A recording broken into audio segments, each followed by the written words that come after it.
Magandang hapon, Abe. Sabado ng hapon at alas 4 ng hapon.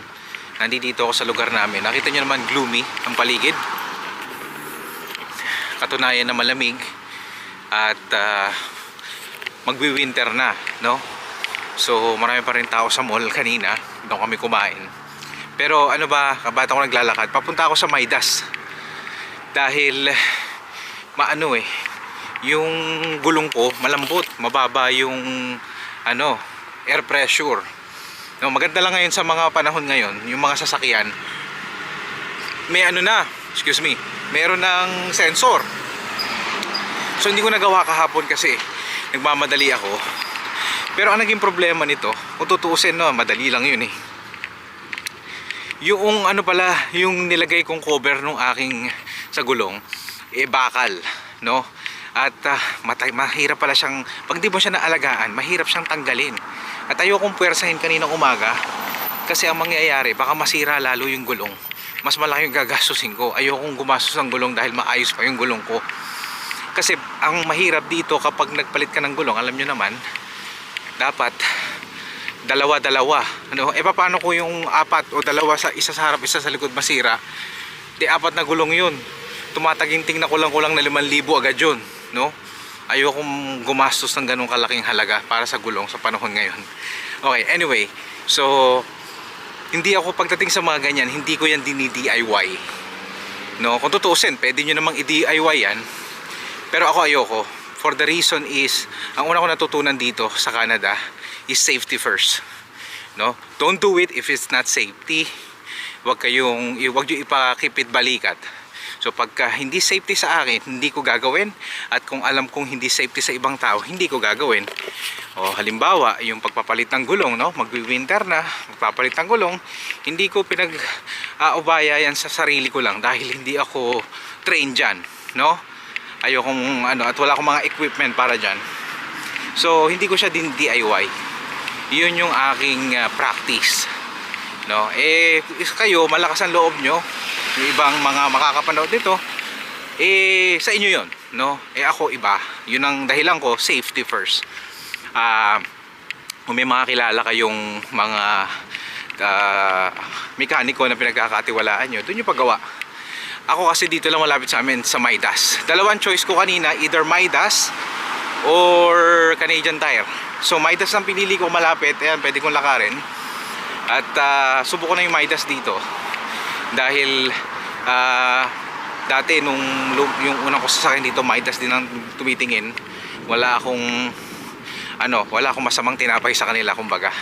Ibig sabihin, hindi ako nakaranas ng bad experience. So ngayon kukunin ko ngayon yun. Tingnan natin kung magkano sisingilin sa atin. Wag naman sana ganun kamahal kasi talagang sabi ko lang, dagdagan ng air pressure kasi may pupuntahan ako bukas, no? Kaya kailangan ko magawa siya ngayon. So tingnan natin kung magkano. Ito, malapit na ako. Pasensya pala kahapon, hindi ko na na-follow up yung vlog para doon sa mall kasi nagmamadali ako umuwi. May problema kasi si Baltic. So pero ngayon okay na. Pero kahapon nung umalis ako, marami pa rin tao sa mall, pero hindi siya ganun ka sobrang grabe, no? Kagaya ng mga nakaraang taon. Siguro dahil train na yung mga mall para mag-handle ng ganong klaseng event, no? Dahil taon-taon, it's a learning experience. O dahil wala namang masyadong deal na maganda. O pangatlo, medyo wise na yung mga tao dito sa Toronto na gumasta, no? Pero kumpara sa pangaraniwang araw, mas marami pa rin tao. Okay, so malapit na tayo. Ito na yung Midas. Ayan. Bali, 3 Midas yung pinupuntahan ko, pangatlo na to. Dati ang Midas ko doon sa Mimakawan and Highway 7, tapos naging Lawrence and Birchmount. Ngayon dito sa Ellesmere na kasi malapit na sa tinitirang ko. So dito na ako ngayon. Tingnan natin, pasok tayo sa loob. Mababait ang tao dito Abe, nakuha na natin si Baltic. Okay, so ito yung tinatawag na pag may sasakyan ka, minsan liability. Okay, so bigla ang gasto 150, 150, no? Take it or leave it. Ano tawag dito? Give and take. Hindi ko maano yung butal eh. Basta nasa 150 yung bill. Kasi yung 4 na gulong, yung valve niya, pinalitan. Kasi pag di mo siya pinalitan at hindi nila binrake yun, at pinilit mo, pag napuwersa mo siya, pag nasira mo yung gulong, isa lang ang solusyon, palitan lahat ng gulong. Okay, so di ba yun ang ayaw nating mangyari? Okay, so no choice tayo, no, safety tayo. Ayun, kung 150 para sa safety natin, tsaka nung nasa loob ng mga pasahero natin, kagaya ng ating mga mahal sa buhay, pati nung mga gumagamit ng kalsada, napakamura ng 150 mga abe. Okay? Pero lesson learned, huwag nyong gagawin yung ginawa ko na yung goma na takip ng ng gulong ng valve palitan ng mga tawag dito ng mga bakal kasi yan nga pagka nagstay dyan, pag kinalawang nag-stuck dyan, ngayon kung meron kayong panahon para i-double check siya every time, gawin ninyo, no?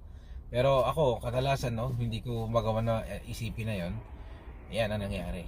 So yun lang ang isa sa mga okay, kalimutan mo na yon. Part yun ng pagiging car ownership mo, no? Bukod doon sa iyong gasolina, sa iyong tinatawag na insurance, no? Yan, maintenance. Kasi ang maintenance napaka-importante sa sasakyan, no? Paulit-ulit na yung sinasabi ng mga tao. Safety mo yan bilang gumagamit, at safety yan ng mga sinasakay mo, at safety yan ng mga kakapaligid sa iyo.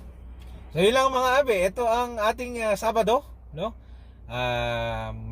Happy weekend sa inyo.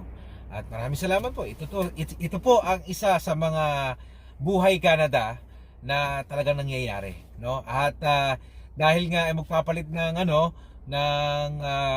season, no, magwi-winter na, busy po ang mga karamihan ng mga ngayon, mga talyer o yung mga tinatawag na yung mga nagpapalit ng gulong sa maintenance, no? Kasi syempre kailangan maayos ang ating sasakyan pag na yung humus sa snow, lalo na sa snow sa winter time, dahil napakadelikado po kapag hindi natin alagaan ang maintenance. Yan po ang isa sa mga buhay Canada, no? Lalo na yung mga bago dito na ngayon pa lang ma-experience to, no? Kasama yan sa buhay Canada.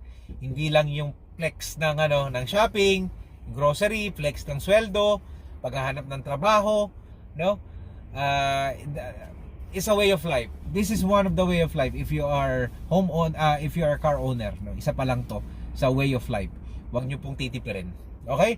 So mga abe, hanggang sa muli. Best regards, Kuya JDL. Bye-bye.